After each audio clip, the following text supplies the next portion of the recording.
Okay, let's check out the non-human factions. Hey all, this is part 2 in a 2-part series on the Warhammer races. If you haven't seen part 1 yet, we do the Imperium of Man. You can check that out in the description, and I would highly recommend you watch that to get context for this episode. If you already have, go ahead and keep on watching. So after an entire episode of nothing but humans, we can now talk about chaos, which involves humans again, but a little bit less. We also got demons and shit. I just felt someone grab my ass. What? Like hard, Nick. So, as I mentioned many times before, we discussed the warp, the immaterium, the hellish landscape, the purgatory. Alright, we're going back to the warp. Now what? Between the material realm of our existence. Now, in the warp, it's terrifying, horrible. There are demons everywhere. Things are crazy. All your minds and thoughts and emotions get projected there. It is both formless and empty. It is vast and tiny. It obeys the laws of time and physics while simultaneously does absolutely nothing of the sort. It is a hodgepodge and a culmination of just unknowable, eldritch, horrifying shit. And there are 4 gods that permeate in chaos and the warp. These are the 4 major chaos gods. And if we wish to learn about chaos, we need to learn about each and every single one of these chaos gods. First up, we have Khorne, and he is the easiest. Khorne is your classic Satan. Not he the is band. all about anger, murder, fighting, blood, guts, death. You ever heard the term blood for the blood god? Yes, that one. For the skull throne? That's Khorne. The whole idea is blood for the blood god. Is that he is all about the fury and strength of battle. He doesn't care where blood comes from so long as blood is flowing. He wants to fight and murder and carnage and slaughter and death, death, death, death, death. That is Khorne. Very simple to understand. So, Next King up, of the Graveyard, that doesn't Tzeentch is the god of make change. sense. However, the god of change, it's permeates in so many different other ways. He's the most eldritch of all the demon gods. He has this weird way to always be plucking at the strings of the universe. He's always conniving and scheming and doing his best. You know what? To what end? Because I've only heard Lovecraft's audio books, but to what end? To cause as much little bullshit as he can. Tzeentch is unknowable. Everything that makes sense, he will and won't do. Every future and setting and every type of destiny or fate is all foretold and also changeable. It is set in stone while also completely random. He knows what everything is going to happen and also that none of it's going to happen. You would ask Tzeentch a question. And that question leads to 3 more questions. And those questions lead to the heat death of the universe, which asks, like, what?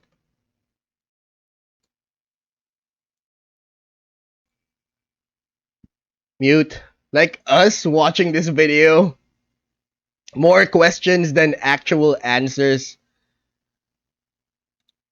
4 answers to those questions, and then he thinks to himself, what are questions even really? And are you even asking the questions, or are you simply giving paths to answers and other horse shit? Tzeentch is just, I'm gonna fuck with stuff. He is yes and he is no. He is the understanding and he is complexity. So, the Joker then, some men can't be bought, bullied, or bartered with. Some men just want to watch the world burn. He is unknowable, and that's what the God of Change is about. Very bizarre, and he likes birds a lot. I don't know why. Next up, we got Papa Nurgle. Papa Nurgle, he loves you for who you are. Probably not. He will murder you just the same. But Papa Nurgle is about rot, pestilence, death, and decay. He is the end of everything. Him and Tzeentch do not like each other very much because where Tzeentch represents change and adjustment, Nurgle represents stagnation and death. He is all about miasma and pestilence and large bloat and pus and organs and people just being sedentary, sloth.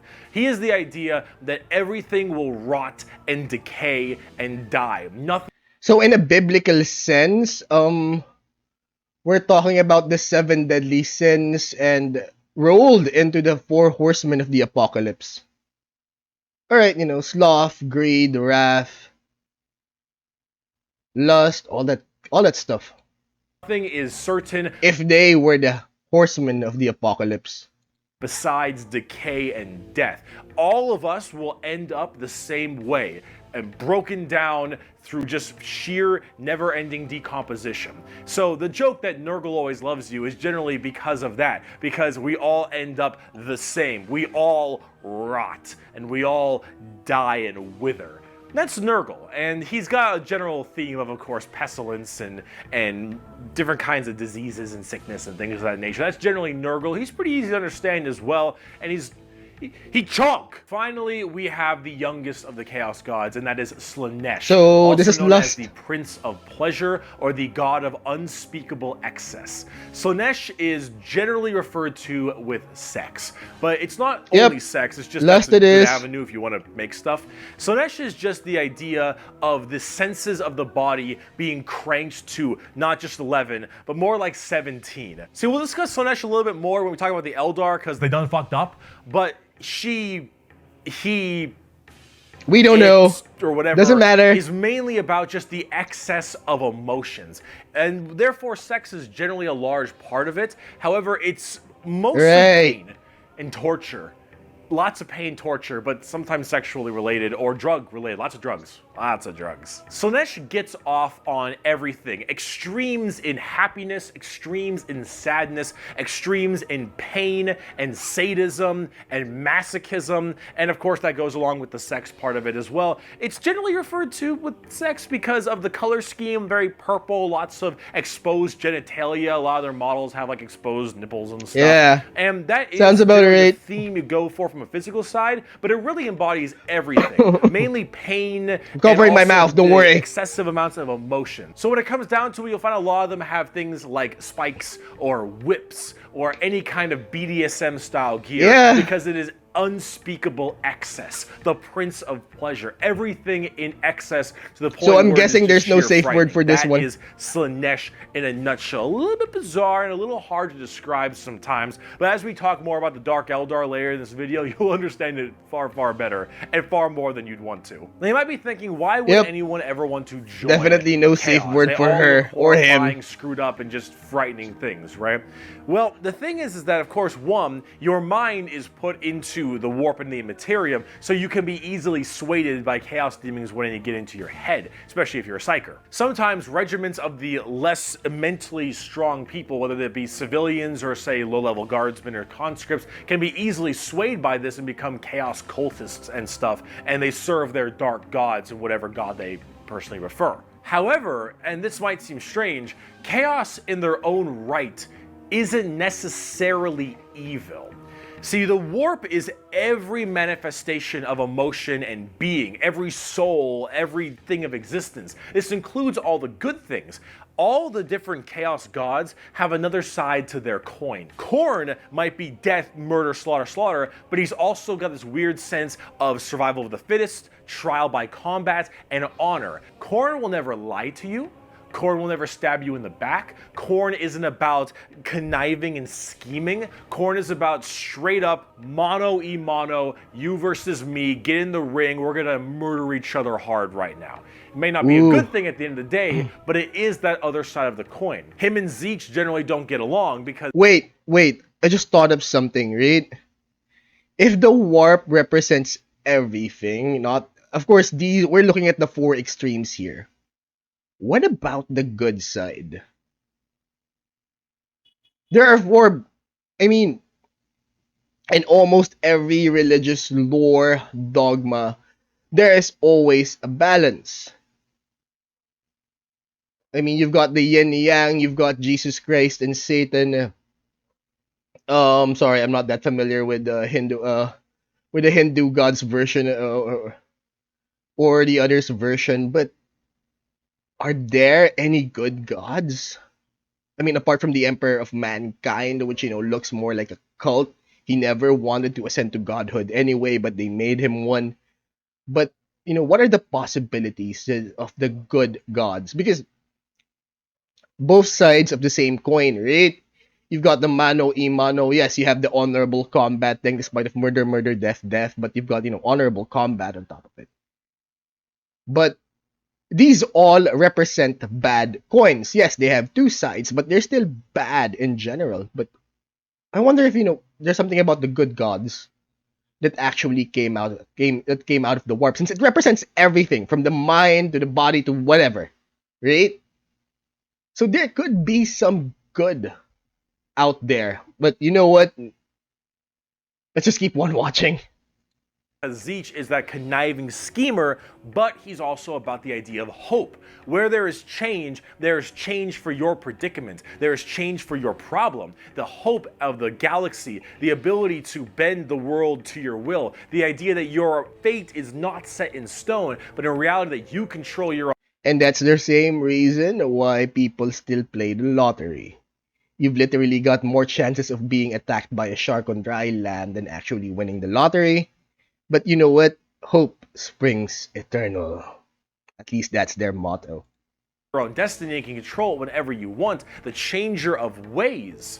That is Tzeentch. And of course, Tzeentch and Nurgle hate each other because while Nurgle does represent stagnation, death, and decay, he also represents finality.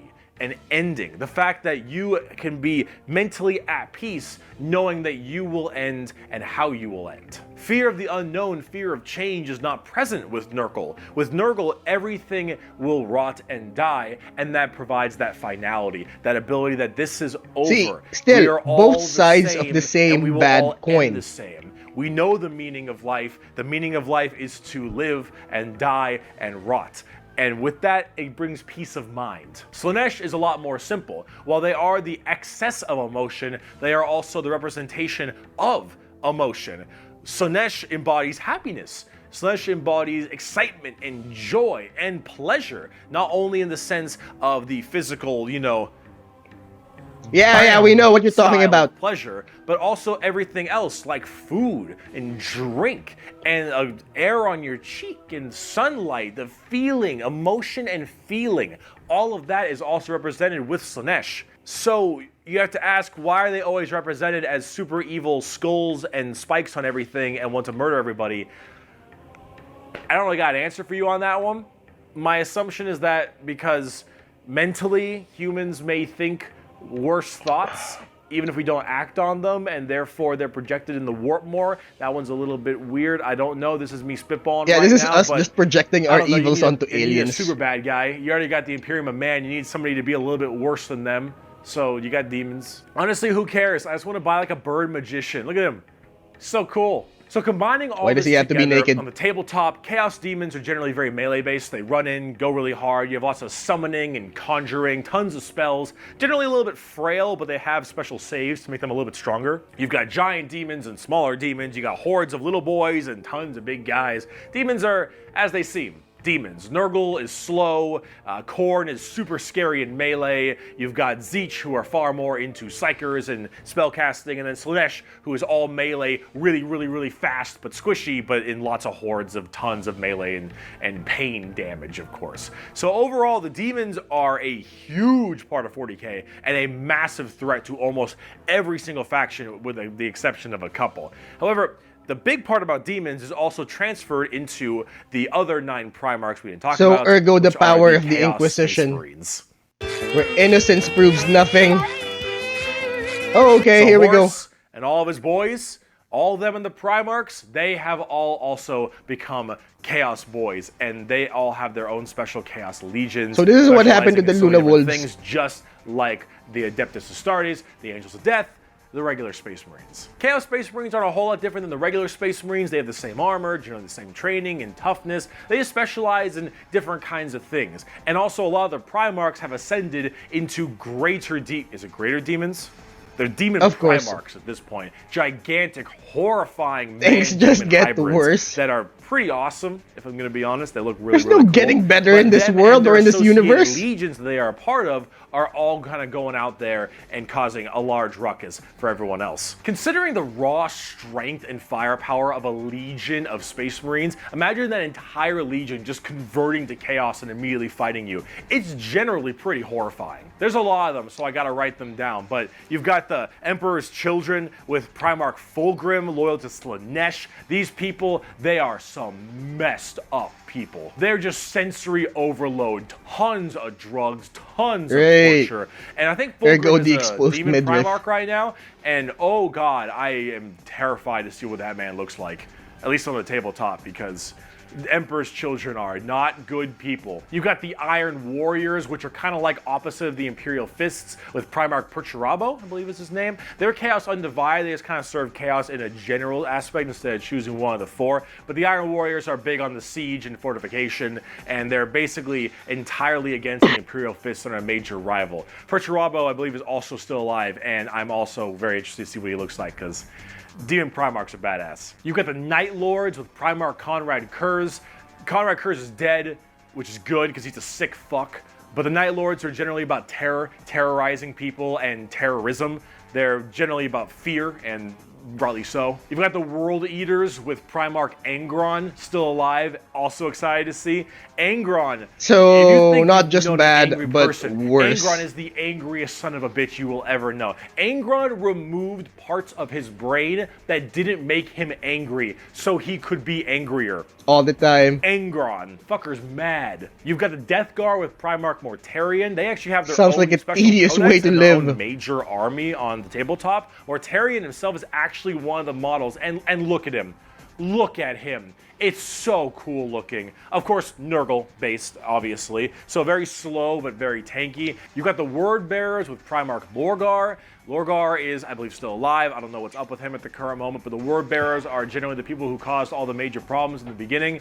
At least I blame them for it. They're little assholes. You got the Black Legion with Primarch Horus. Get fucked, nerd. You've got the Alpha Legion with Primarch Alfarius Omegon. Chaos, I think. And then finally, you've got the Thousand Sons with Primarch Magnus the Nerd. The Thousand Sons also have their own book, just like the Death Guard. Magnus is also a tabletop model. He looks super cool, as you can tell, and they're all super heavily Psyker and kind of Egyptian themed. They look pretty neat. But overall, with all of these Chaos Space Marine factions, you can play as a lot of different ones, but the main ones that you can really work at are standard Space Marines, Chaos Space Marines, as well as the Death Guard and Thousand Sons, as they are the most fleshed out, especially on the tabletop at least. See this right here? This is a really good way to describe the Chaos Space Marines. What the thick-headed fools with their broken corpse of an emperor fail to understand is that not only can they never defeat us, but they cannot hide or flee or shield themselves from the triumph of chaos. They are finite and we are unbound, undivided. They must not err, or they shall fall to heresy. All who fall join. Who's funding them? Like, who's paying for their equipment? Who's paying for their logistics? See, and almost when I was a kid, I loved watching war films, you know, where two armies converged on a field. But now that I am older, I find myself, you know, you've got the Vikings, you've got the Last Kingdom, Cornwall. My biggest question in this film, on those movies, on those series, is who's paying for everything? You need food. You need, you know, upkeep. You need maintenance. Who's paying for all of this? Who's manufacturing all of this? See, they are finite, blah, blah, blah, blah, blah, but you need food. You need weapons. You need ammunition. Who's making them? Who's paying for them? Join our cause. Every imperial fool who dares to open his eyes is a willing recruit. They strive merely to hold back our fury and might, and it consumes them. Thus, you can see chaos is inevitable. We lurk not only beyond their grasp and at their gates, we lurk within the darkness of their souls, on the tip of their tongues, in their tortured dreams. We are them, but freed from the shackles of ignorance. We are them, grown strong, evolved. We are them, but so much more. As hardcore as that quote is, the saddest part is they're mostly right. Chaos is basically unkillable. You could probably get rid of Space Marines, a decent amount, the Chaos Space Marines that is, but every soul that dies goes to the warp. Every Chaos soul will end up back in the warp. And depending on how hard you killed them, They will come back at some point. Every demon you banish will return at some point. Chaos is unstoppable. The warp is unending. And while maybe there is at some point some way to stop them somehow, the resources to do so, the requirements to do so, are so far beyond the reaches of man and the other races at the current moment that really it's just an unstoppable force that just keeps... It's unending. It will come back at some point, but that requires a physical manifestation. I mean, unless you're possessing, legions out there, or you're possessing entire divisions of guards out there, how exactly will it manifest itself physically? Because fine, you possess a guardsman, but that guardsman, despite the possession, it won't last. It still needs food, it still needs ammo, it still needs meds. Keeps on coming and is just barely being slowed. Chaos is by far but then again, I'm trying to apply logic where there is none. Their legions are everywhere, and yeah, they're pretty scary. So I promise we're done with humans now. Let's talk about some Xenos. Okay, so Xenos equals aliens. We have the Eldar. So let's talk about the Eldar, or also known as the Eldari, which are a super hyper specialized and very technologically advanced race of, well, elf people. They were, as well, responsible for the creation of Slaanesh, the newest demon god. How'd they do that? Debauchery on a world-ending scale. See, back in the day, it was just Khorne, Tzeentch, and Nurgle. And the Eldar are very, very ancient, millions of years. These Eldar, however, have a bit of a sensory problem. Every kind of pain or feeling that you have is a little bit amplified compared to the normal. However, with Eldar, as their race advanced so excessively, and they became so self-reliant, and everything became so easy, there was no requirement for food production anymore. There was no shortages. Everything was basically done. Everyone was so comfortable. And that comfort breeded this weird sedation. And that sedation breeded the requirement for more and more debauchery. Debauchery! Debauchery! Debauchery! When everything you have can be so easily acquired, you will end up down this road of pure debauchery. Ended up with nothing. All the senses the Eldar had that were so powerful, things like... I forgot which country, but they did this study. Basically, all persons were government subsidized, free healthcare and everything, but for some reason, the suicide rate was so high. Basically, according to that particular study, this one country in Europe, so rich, almost everything's free for people, from governments, from healthcare, insurance, and other subsidized industries. But for some reason, their suicide rate was so high. And it concluded that, people need to be challenged, or people need problems in order to thrive or keep moving on with life. That's why their rates were so high. But anyway, so I'm guessing that's what happened to the Eldars. Everything was so perfect. We just have to mess it up again. But then again, I think it's more of a question of this is us particularly projecting our insecurities and our problems to aliens. Because would aliens actually act like us? Like I said, almost every film, except with a few exceptions like E.T. and others, almost all aliens are depicted as hostile. But simply because we're hostile to each other. But would they be hostile? Would they act the same way as we do? Because, like, for example, right, we have pets. We love dogs, we love cats. And one of those reasons is they don't act like us. Dogs have loyalty.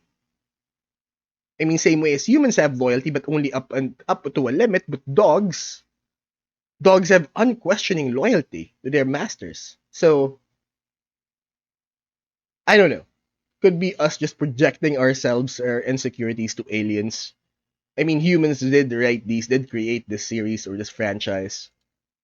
feeling, happiness, sadness, and just evil and good all needed to be satisfied and satiated. And the desire to satiate these senses grew more and more with worse and worse debauchery. It started off with things like sex and drugs becoming so much more rampant because these are the first things you generally turn to when requirements for living are so easily accessible. It would get to the point that made Sander Cohen in BioShock look sane.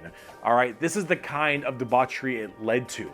It was constantly satisfying and satiating these sexual and sadistic or masochistic fantasies that only elevated and elevated, and this was species-wide. People started going down darker, more depraved, and more violent paths as time went on. So However, this some gave birth to the people fourth didn't entirely demon. take to that. Some of the Eldar were looking at this depraved species that they had become and said, no thanks for me, dog, I'm good. And they bailed. These are the Craftworld Eldar. They left on these giant continent-sized starships called Craftworlds. They believed in learning the old ways of the Eldar and pushing away from this depravity and debauchery and going back to their main roots. And so they would segment themselves on these giant craft worlds far in the outer reaches of space. Okay. They even had this thing called the Webway. Remember what we mentioned about warp travel with the Imperium? Well, the Eldar had something way safer called a Webway. And the Eldar Webway is actually like a pocket dimension kind of thing. And in that pocket dimension, there are also... So does that mean you can fight or either use two factions of Eldars, the Craftworld Eldars versus the old Eldars? I mean, it's good. This is us actually, still projecting ourselves into aliens or into our rating. I mean, not everyone's in with the program. Historically speaking, from the dawn of mankind, people were just like animals. We murdered, we stole, and all of that other stuff. Until one day, a group of people said, you know what? All this murdering and raping, it's fine and all, but it's no way to live. Because generally, ideally, that's what prisons and that's what the law is for, right? Not fine.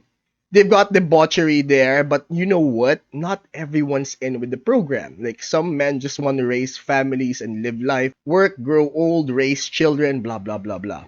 But not everyone's in with that program. So that's why we invented the weapons, that's why we invented prisons, that's why we invented laws. For people that's not with the program. But in this case, the supposedly good program segregated themselves from the evil society. So I'm guessing that's how it works. Question is, does that mean that you can, play or use two factions, either the old Eldar or the Craftworld Eldar? These guys. More horrible, depraved groups and clans that would spend their time in there. And if you imagine the debauchery was bad already, these were debauchery X10. So all of this continued, and it bloated until Slaanesh just burst forth. All that emotion, all that mental, thought processes, I suppose, all of this in such a condensed space. Don't forget, this is all being shot, all their souls as well, into the warp. All this depravity right into the warp. So what happened? Boom! Slaanesh was birthed and killed off 90% of the entire Eldar population. Untold trillions had their souls ripped from their bodies and their actual fleshy bodies devoured by Slaanesh demons. The entirety of the Eldar race was eaten alive and their souls consumed to the Prince of only Pleasure. one Eldar faction then. All of them got the Craftworld fucked up.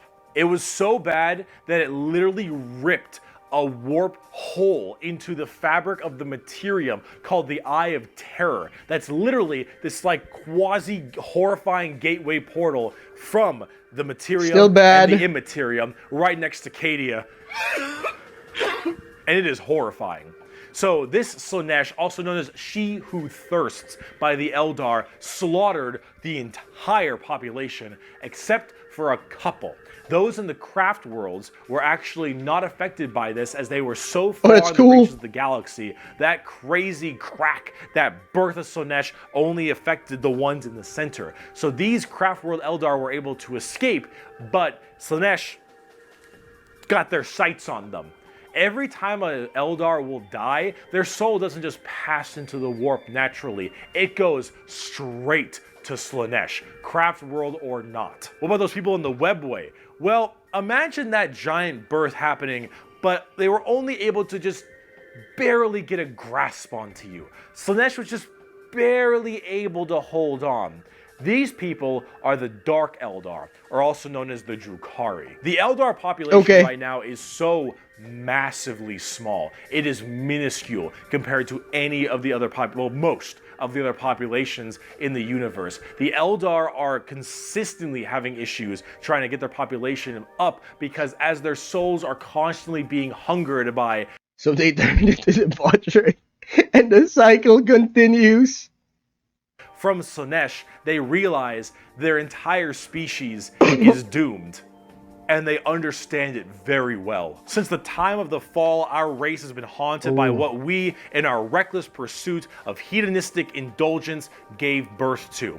Though our dreams once overturned worlds and quenched suns, we are now but fitful shadows clinging to the edge of existence. All the stars in the sky cannot blot out the hateful glare of the red moon's eye. The birthing place of the great enemy pulses with all the malice of a demon that is dreaming, casting its shadow over all we have ever done and all we ever shall. Every twisted strand of fate and casting of the runes leads me to this time, to this place, and it is clear that the final battle awaits me at the ancient Crone worlds, a conflict the likes of which has not been seen since the Monkai warred amongst themselves and their corpse of a seer fell to his traitorous son, is coming, and all my steps lead towards it, no matter that I walk other paths. I see the stars stained red with the blood of the Monkai, and though their wars do not concern me, I would gladly let them destroy one another. I know that to avoid this fight is to condemn my race to inevitable doom,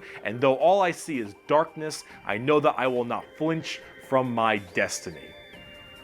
And now let's talk about cute plastic models. Bro, What? I'm straight up not having a good time. The first Not playable race we anymore. have for the Eldar are the Craftworld Eldar, and living in those Craftworld starships I mentioned earlier. And each of them have their own kind of Craftworld, almost like a Space Marine Legion. Each Craftworld is in itself its own special kind of group. And the Eldar themselves are very fast and rely a lot on trickery. They are squishy, a bit weak, but they're very in tune as psychers. Tons of psychers across the entire Eldar population, and their weaponry and abilities are fast and extremely hard-hitting, but of course rather fragile. Understanding an Eldar's brain is an exercise in futility. They are all over the place in confusion and trickery on a whole galactic scale. They fight weird, they think weirder, and Eldar in their own right really rely on this to keep their species alive. They need to think about deception and the strangeness of what they do if they truly want to not be immediately murdered and slaughtered wholesale thanks to their entirely small population. However, I must say that it seems like their population is getting slightly better. These craft worlds hold millions upon millions of people, and as they continually, reproduce and have their craft worlds expand, losing a few people in battle, while hurts a lot, they aren't really losing what's extremely precious to them. It's not like every single death means the death of their species. It seems like they're kind of on the upturn a little bit. They're still a doomed race, being sucked into Slaanesh every time someone dies, but they are definitely doing a little bit better than they were before. Eldar are fast, cunning, and what they don't make up for in tankiness, they make up for in extremely advanced weaponry. So there's a positive, finally, that their physical realm or their physical manifestation is doing better, if not for the fact that they go back to Slaanesh after each death. You know what? Given time, there could be hope for them, or they might be able to find out how to deal with the whole Slaanesh stuff. But and again, this is Warhammer. They're doomed. They're doomed. People, unless and until someone writes an upturn for them, like, who's responsible for the lore? Like, who says that this is canon? Is there like a Warhammer 40k council that decides who owns the rights to these? That decides that yes, that is canon, that is good, it goes with the story well. They also call humans Monkai, which is something I mentioned earlier. That is a derogatory slur for humans in the Warhammer world. Why is it called Monkai? Well, it's because you can't, in your game, call people monkeys. Yep. On the tabletop, exactly what I said.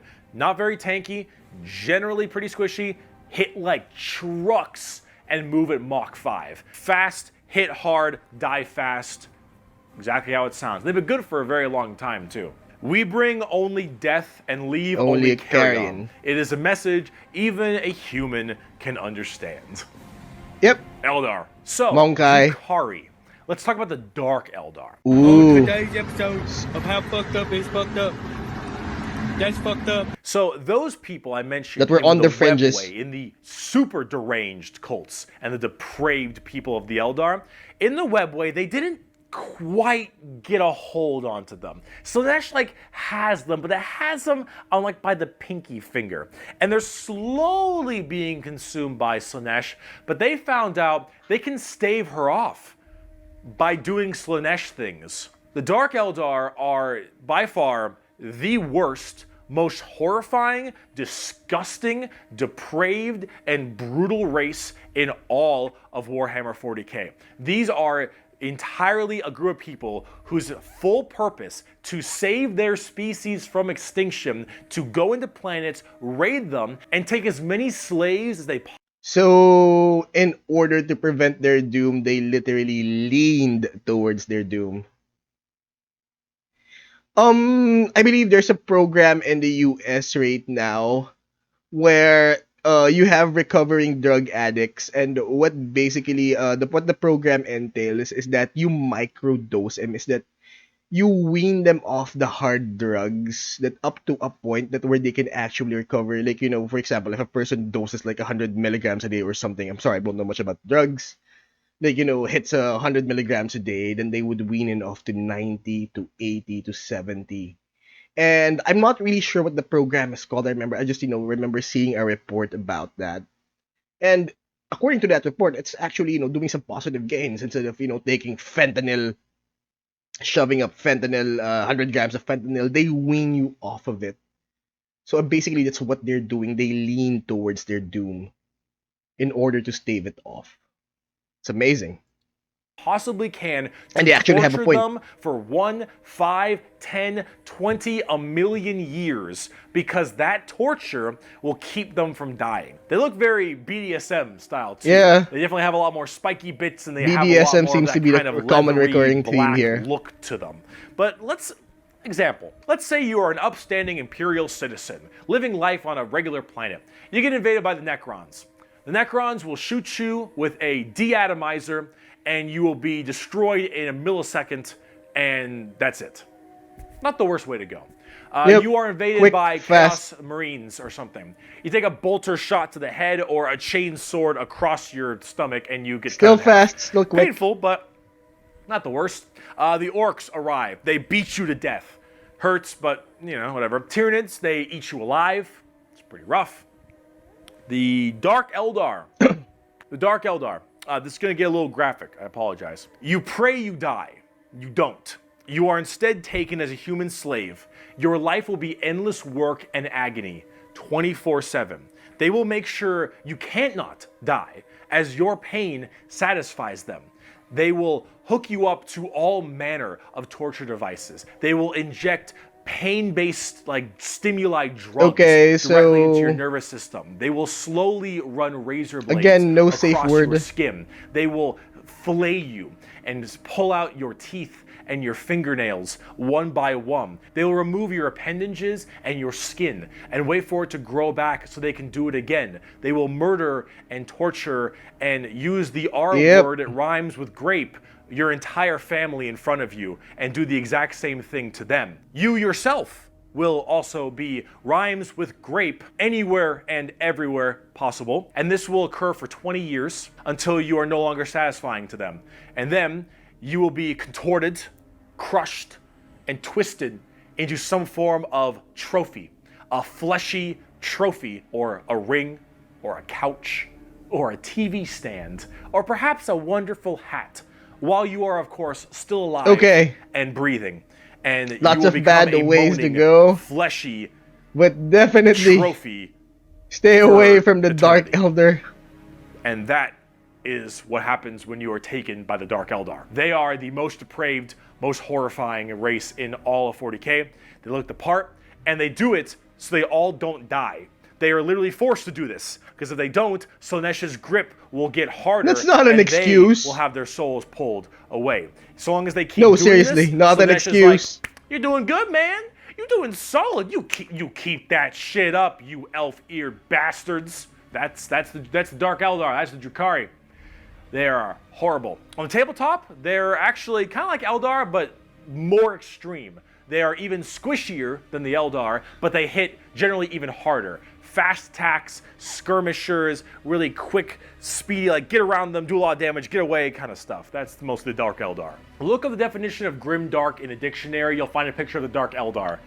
And so I guess this is where the term, keep one bullet for yourself if ever you meet the Kari or the Dark Elder.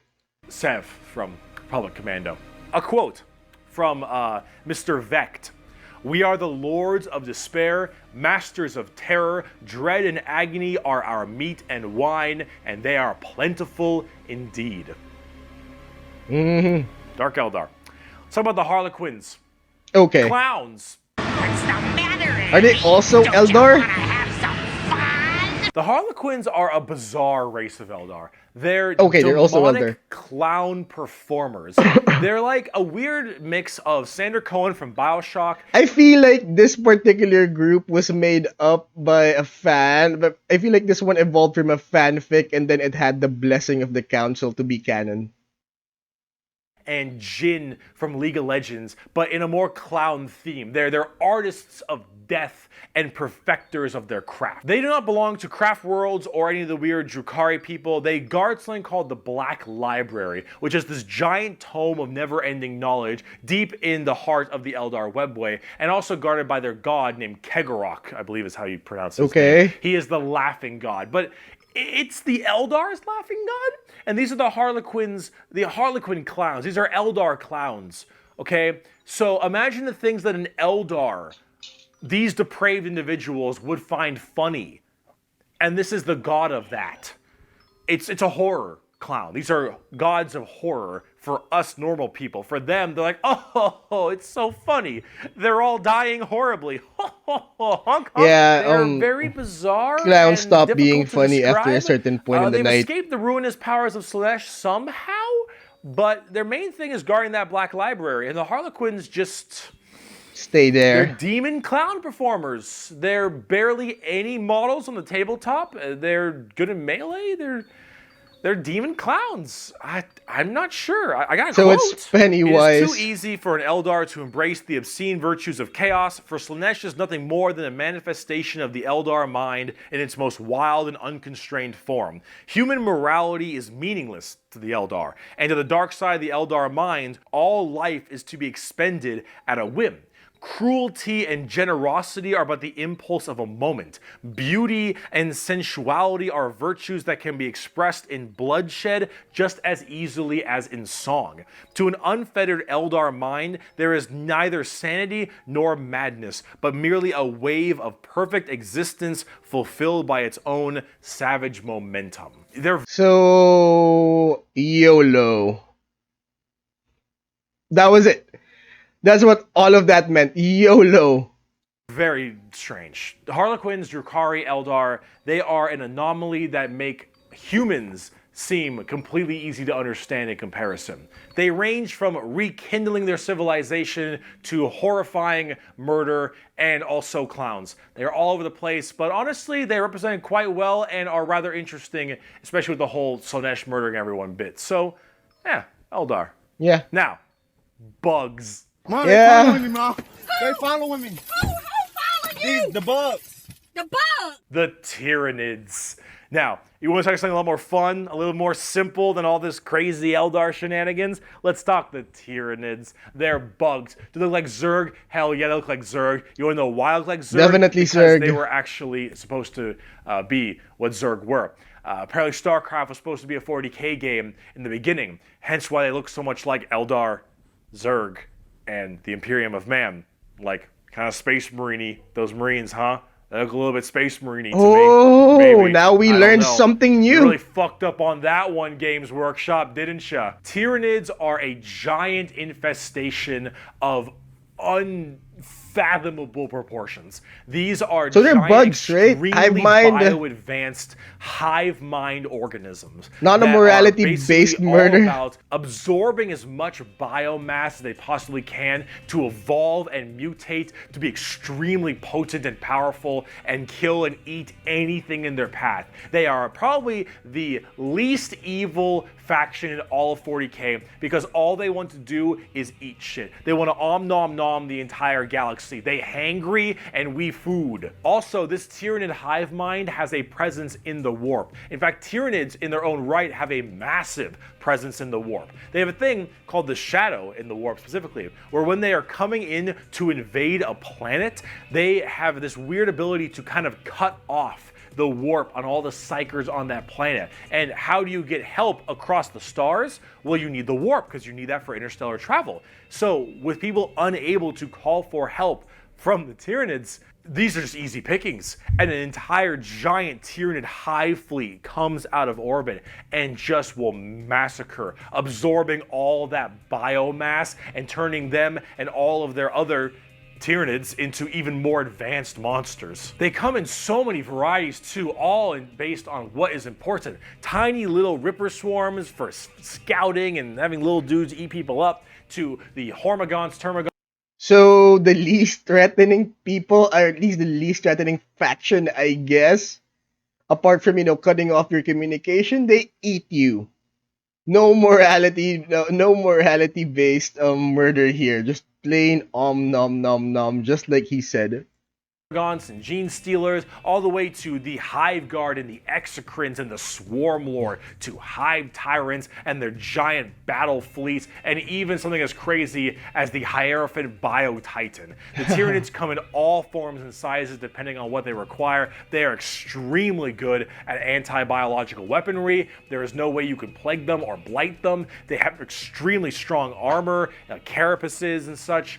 Tyranids are nigh perfect organisms and are pretty spooky when it comes down to how they handle all of their genetic material. Keep feeding them, they'll keep evolving. They keep on creating new horrifying organisms to so after they nom nom nom, they absorb the biomass and then they evolve from that. We might be surrounded. There have been around 6 or 7 Tyranid hive fleets, Behemoth, Kronos, all these different kinds of hive fleets, and they've all arrived in the galaxy from different points. Different sections of the Milky Way galaxy have had different Tyranids come through. And that is horrifying, because as far as we know, we could just be surrounded on all sides by Tyranids. The only reason you may not hear a whole lot about so Tyranids bad compared to the Eldar, just get nom off of one hive mind, and leave one bullet for yourself. Monsters. All these giant bugs swarming in, killing and eating everybody and evolving. Well, I mean, as cool as there are, there's some cool characters, the Swarm Lord, Old One Eye. You can't really have a whole bunch of major character-based stories around them. As awesome as they are, they're simple. They want to eat you. They want to eat you and absorb your biomass. They are simple bugs. If you want something a little more complex, talk Genestealer Cults. I can have all the fun I want, I get around faster than walking, and wherever I need a seat, I can just sit on my balls. Genestealer Cults are a special brand of Tyranid that can slowly infect themselves into different kinds of society. And by infecting them, they can rise up to where they all pray and believe in these regular humans, pray and believe into their Tyranid hive mind gods. And these brood lords, and I think they're called patriarchs, all can turn an entire world all based into Genestealers, and these are called Genestealer Cults. An entire hive world of the Imperium can be turned into nothing but servants to the Tyranid masters just by infecting them and screwing with their genetic code a little bit. They also have this cool like Mad Max look, which is really neat. They are definitely one of the bigger threats to the Imperium besides Chaos. I keep saying biggest threat to the Imperium. Everyone's a They're threat. up there though, because you, dingus, stepped on a bug in middle school. Asshole. There is a cancer eating at the Imperium. With each decade, it advances deeper, leaving drained, dead worlds in its wake. This horror, this abomination, has thought and purpose that functions on an unimaginable Wait. There's a scale. reason why they're called Genestealer Cults. So it leaves you your consciousness. Because if you get infected, it only gives you this predisposition or this proclivity to worship the Tyranid gods or Tyranid lords, whatever you may call them. So you still have your consciousness. Huh, interesting. Because in other bug related or alien related film or series out there, every time there's like an alien infestation to humans like species, you simply form part of the hive mind. I believe there's a 90s film series about it, Species, I think. You simply form part of the hive mind. You no longer have your consciousness. But I guess what makes this whole gene stealer thing terrifying is that their members or the infected ones still have their consciousness, and it gives them the proclivity to actually steal genes or destroy their fellow man. All we can do is to try to stop the swarms of bioengineered monsters it unleashes upon us by instinct. We have given the horror a name to salvage our fears. We call it the Tyranid race. But if it is aware of us, it must know us as nothing but prey. Tyranids, they're cool. But are they as cool as the Orks? Wait, okay, before we get to Orks, Reed, it knows us only as prey. So I guess these gene stealer cults will be discarded. If you guys remember this anime, which was which recently ended, Frieren, A Journey's End, right? Where when she was visiting the city with her group, and then she saw demons, and then it started this whole discussion about what's the point of if it's possible to let demons live with mankind, because demons eat people. But the lesson being that the only reason why demons could speak is so they could kill humans more effectively. So it would enable them to trick humans more effectively so they can eat more humans. That is the only reason why demons have the capacity to actually speak and communicate, just like humans do, and with humans. Oh. Alright, orc time, baby. My screen's gone red. That means I'm super. Where did they come from? Orks. I fucking love orcs. So, yes, the green monsters, the green tide, the green skins. These orcs, they are in fact a race in 40k. The orcs are as exactly what you expect them. They have archaic weapons, they're big boys, they have axes, and they have got big old teeth, and they want to kill everything, and there are so many of them. The only reason they haven't taken over the entire galaxy is they can't stop murdering each other. Orcs are so cool. Orcs don't have philosophy. Orcs don't have existential crisis. What matters is who's the biggest orc. You listen to that guy because he the biggest orc. He big orc. Big orc knows best. You win through the power of imagination. Of all the races I have battled throughout the galaxy, the orc is the hardest to comprehend. They wage war with machines that should not work, care little for strategic gains, and are just as likely to slaughter each other as the enemy. How does one battle an enemy that defies all logic? As an orc, you're enjoying life. You're enjoying the life you're given. Your whole life and job and purpose is to get up and beat each other to death because you can. The biggest orc is the man who understands everything. He is the boss. And orcs have this really weird, like, big, dumb, stereotype British accent which is just hilarious to me. Those Is it are from orcs. Birmingham? You fight. You like to fight. Your whole purpose is to fight. You wage war because you want to wage war. You got your boss over there, and you better listen to the boss, because if you don't listen to the boss will squish you and make you an example for the other orcs. And then you can't fight because orc dead. And orc dead can't fight because orc dead. Orcs. They scrap together machines out of parts that don't make any sense, and because they believe, they have the mental imagination that that machine will run, it'll run. If that machine's out of gas, you're driving that machine with your fellow orcs, and the biggest orc is behind the wheel. Alright, so based on the things that I've seen on my feed, right? Everything is powered by their imagination. But to what limit? If they decided to imagine themselves as kings of the universe or kings of, Warhammer 40k, would that actually happen? I mean, if they imagine one of the bosses as the emperor of mankind, would that happen? Interesting stuff. And you run out of gas, some orc behind you like, oh, Zog, we're out of gas. And the big orc is like, no, we're not. I filled the fucking gas tank up earlier. And all the other orcs are like, oh yeah, you did See, do that. collective And then you turn imagination the fucking equals mech back reality. on, and it works again. Does it have gas? Probably not, but it works. The power of imagination. They paint things red because it makes them think they goes faster. They paint things purple because it's the sneakiest color. You want to know why? You ever seen a purple orc?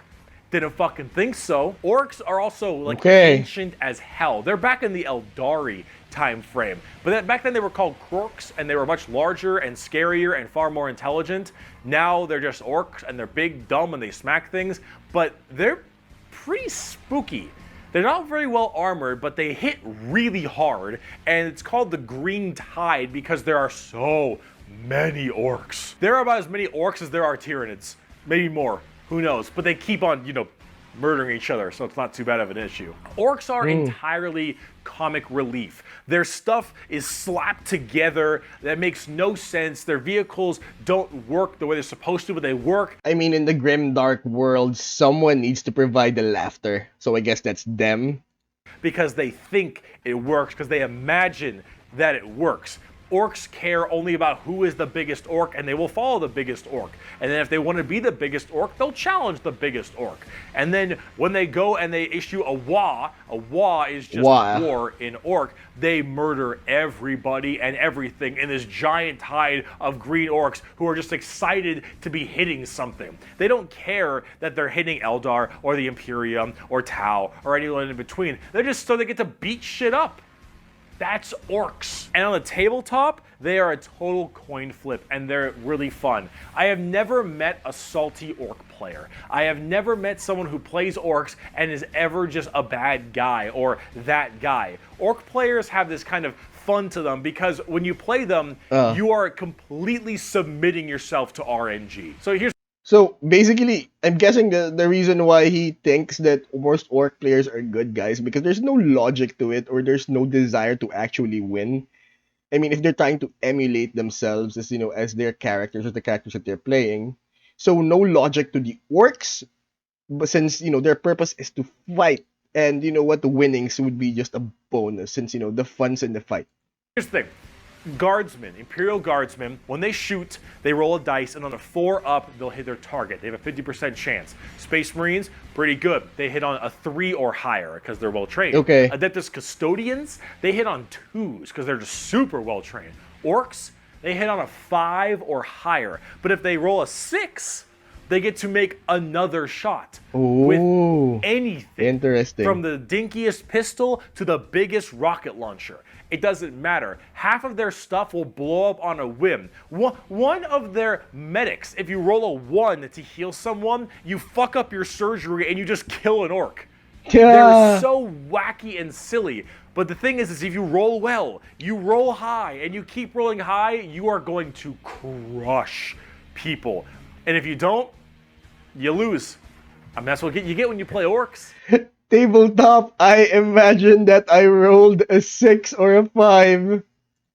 That's what happens when you play orc. It's a coin flip, which is why you can't be a salty bitch when you play orcs, because You're there to have Things fun. won't go your way. It's just the roll of the dice. You're playing a dice game. But if you're gonna have fun, and you want to be stupid, and you want to be silly, you're gonna play some damn orcs. But on the opposite side of the fun part of this, let's talk about the Necrons. There we go. The Necrons are spooky, scary skeletons and very grimdark again. They have a much more fleshed out lore than before. Back in the day, they were just undead Egyptian space terminators, and they still look that way, but now they actually have a story. So way back in the day, you had the Necron tier. Kind of see a theme here: Eldari, Eldar, Krork, Ork, Necron, Necron tier. So the Necron tier were this race of generally kind of shitty people. Not because they were personally shitty, because their lives were awful. They were ill-fated to a horrible existence. Yeah, of, they were like, the first radiation ones. and a terrible planet they lived on, and everything just really sucked. Being a Necron tier was just really depressing. They really were looking for immortality. They were extremely reliant on the And they hope found they would it eventually in a find the bad key way. to living forever and just stave off this horrible nature that they were thrust upon them, and therefore they could become the most dominant race in the galaxy. And they found this group. They're called the Old Ones. Imagine them kind of like the Forerunners in Halo or the Xel'Naga in StarCraft, right? These Old Ones were these strong, pretty much omnipotent beings, and they, of course, knew the key to immortality. So the Necrons went to them and said, please, show us your ways. And the Old Ones said, piss off. Not really. They were a lot Not more really. humble They were about it, but eaten they all did not eaten want to alive. share their secret of immortality with the Necrons. The Necrons, of course, took this very well and waged war with them, kind of under this united banner. The Necron different dynasties didn't really like each other, but under this one man, the Silent King, he thought the best way to unite his race was to do this giant war with the Old Ones out of spite for them keeping the secret of immortality to them. This was known as the War in Heaven, and this is actually like a multi-stage war, because during this War in Heaven, they discovered the Star Gods, a whole new race of people known as the Catan, or the Catan. These Star Gods were also very much like Old Ones, almost omnipotent beings, and they too had the key to immortality. And so the Necrons went to them and said, hey, can you help us fight off the Old Ones? Can you help us kill these Old Ones, you, the Catan? And the Catan said yes. And in fact, we can help provide you with the immortality you so desperately seek. So the Silent King of the Necrons decided to make a pact with the Catan to allow them to accept. Sorry, I remember now when I was playing Dawn of War, when I still knew nothing about the whole Warhammer 40k universe. I only played it on under single player mode, and I hated the Dark Eldar faction. I'm sorry, no, this is not the Dark. This is the Necron faction most of all, because they don't die, because their units keep resurrecting. Like for example, if you kill one unit, the body literally drops there at a certain place. And the thing is, the closer that they drop, I didn't even bother to know the count, but they, like for example, they reach your base, they get closer and closer and closer, and the problem is those bodies get resurrected closer and closer to your base. I believe there was like no way to actually destroy a Necron in that particular game, if I remember correctly. This generous gift of immortality upon them. But this, of course, had been a horrendous trap, and the Necrons were dragged in chains to this biotransference where their flesh was stripped from them, replaced with nothing but a metal hollow shell, as their souls were ripped from their body and fed to the Catan. And the Catan fattened up. They got chonk on the souls of the Necrons. As this was their plan all along, they consumed the flesh and souls of the Necron tier and turned them all into unwilling robotic slaves just to serve their will. And then, with their new-founded Necron army, they pointed their guns at the Old Ones, and the Catan continued their domination of the stars and their genocide, complete and full genocide of these Old Ones. The old ones did their best to stave it off. They even created other races, the Eldari and the Orks, to try to fight off the horrifying Necron army and the Catan above them. But there was absolutely no possible chance for them. And the old ones were absolutely extinguished across the galaxy. Their entire race completely removed. So their own brainchild turned against them. 100% genocide. However, during all this, the Catan, so just infatuated with their victory, started fighting each other for fun, for sport, and for small differences, doesn't matter. The Catan, with these overpowered people, they're going to eventually hit each other at some point. And as they began just menially fighting each other, the Eldari and the Orks actually started pushing on the Catan's borders a little bit, giving them a little bit of a run for their money. And as this continued, this is when the Silent King, who retained his consciousness, decided to leap into action and start a full-scale revolt against their Catan masters. And this revolt was bloody, as the entire Necron army was surged off to destroy these star gods. They were able to, just after suffering horrendous losses, were able to turn the tide of the war.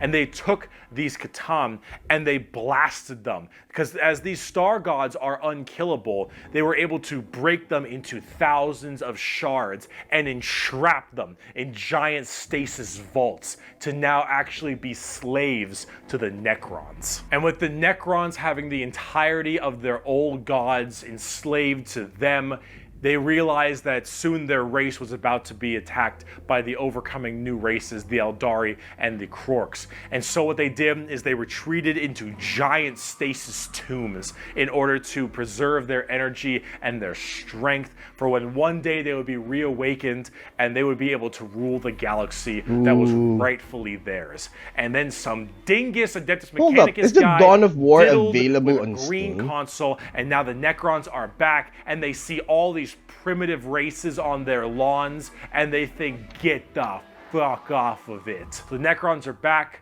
super advanced, and they are here to reclaim the galaxy that they so rightfully believe is theirs.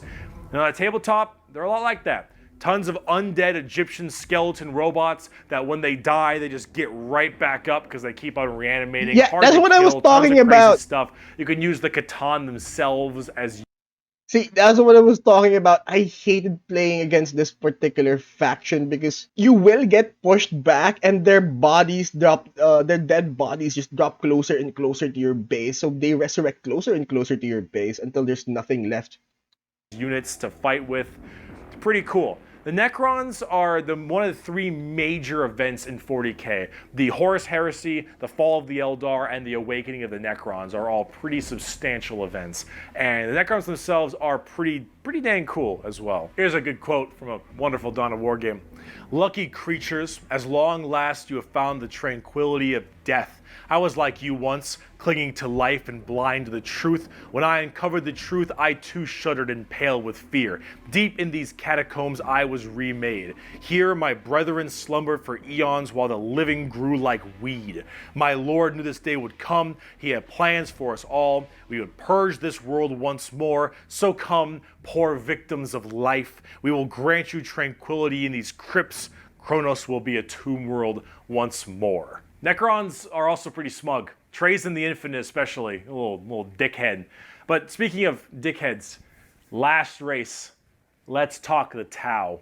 Everyone's a dickhead in this world or in this exact universe. formation of the Tau Empire is not entirely understood. However, a long time ago, many thousands of years ago, in the 40k world that is, some Imperial navigation vessels were going around through different areas, and they saw a primitive race, blue people, smacking each other with sticks and stones. And they thought, nah, dumb Xenos race, who gives a shit, and they bailed. Then this giant warp storm occurred right in that major area, unable to be breached. I was under the impression that it was the humans who uplifted the Tau Empire. Then, once that warp storm 6,000 years later subsided, hello, those little sticks Well, they decided to actually have no war of any kind and all just unite together under one flag of the Tau Empire. And now they have gigantic starships and Gundam robots and lasers and railguns and mechs, and they are here to ruin your day for the greater good. That is generally the Tau Empire. They have this kind of feeling of this homogenous group. All species can go underneath the banner of the greater good. The greater good is their idea of the fundamental increase and help of all. In fact, they are most likely the most like the Covenant in Halo, where they have the overarching prophets, being the ethereals, who are actually kind of dicks and like to pull at strings a little bit, but then you have all these different races directly underneath them, and they all work together in this big group as this large, foreboding race that tries to spread their weirdly pseudo-religious influence across the galaxy. The alien is not intrinsic. Notice that pseudo-religion. Because complete religion is bad and they needed to differentiate it from the Imperium of Man. Physically evil. Do not hate him. Pity him, his ignorance. Seek to understand his differences and equate him with his inadequacies. Only then will he accept his place in the greater good. That is generally an the idea Tau. then. And if you're kind of wondering like, what religion. their mainly big shtick is, well, they're all about big robots and mechs. They have laser rifles and rail guns. They got giant mechs with tons of missile pods and heavy rail rifles and rail guns and burst cannons and ion accelerators and void shields and all this stuff. And that is generally what the Tau's all about. But you're probably thinking, Bricky, this doesn't sound that evil. This doesn't sound very grim, dark Warhammer. And you'd be right. The Tau Empire really don't have that much of a horrifying, grim, dark style like everybody else. They're much more younger, new age thing. In fact, they're probably a lot... So in other words, give them time and they will definitely mess it up in the long run. less evil and a lot even better than they are now back in the day, because they liked having like that good guy faction. But a lot of us who really like the dark, depressing style of Warhammer didn't really like it that much. So, see, the Tau get a lot of hate, and a lot of that hate isn't necessarily unjustified. It's mainly from a tabletop perspective. Because they're not in character. As you can see from all the visuals I've shown you recently, they don't really fit in the 40k universe very well. They lack that super dark... Yeah, like I said, like the Harlequins, it feels like this was like a fan-based or a fan-made faction, and then for some reason it had the blessing of the council or the Warhammer 40k council that yes, this is canon, this is lore, because you could definitely see the Japanese influence in the whole thing, the whole anime influence in the whole thing. So I guess that's the reason why the purists not like it or just hate on it. Dramatic, kind of high gothic level the Imperium has. They don't have the weird kind of like grungy stuff that Chaos or say the Orks do. And the Necrons and the Eldar have their own specific style as well. The Tau really do look like something out of Gundam. And while it that was anime, a bad thing, it does definitely not fit too well. There's that. Definitely will not fit. The tabletop problem.